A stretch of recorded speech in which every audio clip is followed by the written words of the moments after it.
पोड़ा संक्रांति को नहीं वैदिक पुराण शास्त्र कौन कहूछि केमिति पूजा कले मिलिबो पूरण हेबो समस्त मनस्कामना एहाकु नहीं कौन रहिछि वैज्ञानिक मत आसंतु जानिबा।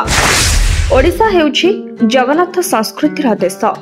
12 मासरे 13 पर्व को बहु आनंद उल्लासर सह पालन करती प्रतिटी ओडिया। प्रतिटी पर्व ने भिन्न भिन्न नीतिकांति मध्य रहिछि। विश्वास रही जे नीतिकांति को माने समस्त पर्वपर्वाणी रे अधिष्ठात्री देवादेवी प्रति समर्पित हेले समस्त मनस्कामना पूर्ण होइथाय। लागि रहितबा समस्त संकट दूर हेबा सह परिवार रे सुख शांति भरि जाय। सेबुली आगु को आसुछि पणा संक्रांति। पणा संक्रांति बा महाविषुव संक्रांति को ओडिया नववर्ष भाबरे पालन करा जाय। एही दिन ठारू बसंत ऋतुर शेष और ग्रीष्मर आगमन होइथाय। ओडिया पंजिकार गणना अनुसार महाविषुव संक्रांति को ही वर्षर प्रथम संक्रांति भाबरे ग्रहण करा जाय। चलित वर्ष पणा संक्रांति आसंता 14 तारिख सोमवार दिन पड़ुछि। एही दिन वर्ष आरंभ होइथबारु ओडिया परिवार रे देवादेवीक ठारे स्वतंत्र पूजा भोग होम आदि करा जाय। एही समय रे सूर्य किरण वृद्धि पाइबा सह हजम शक्ति मध्य वृद्धि पाई थाए।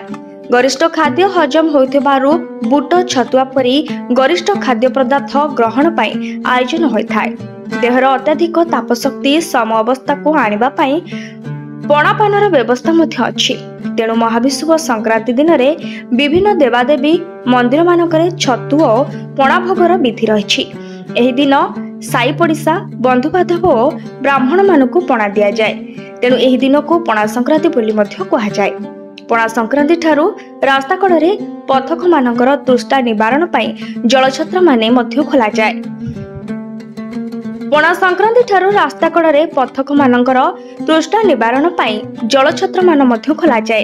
एहा सहित वृक्षमूल रे जलदानर प्रथा आम समाज रे प्रचलित।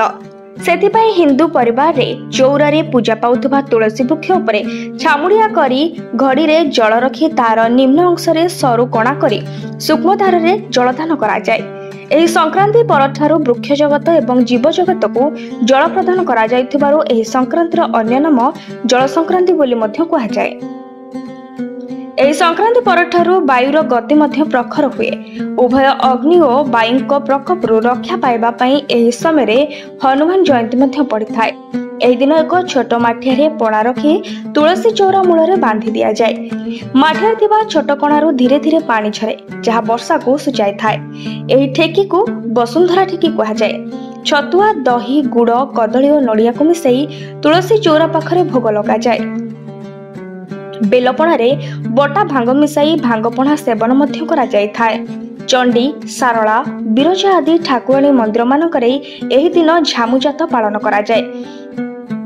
घंट पाटुआ माने घंट मुंडेई काठ गोड़ पिंधि ठाकुराणी मंदिर आगरे निया उपरे जालिबार प्रथा रहिछि।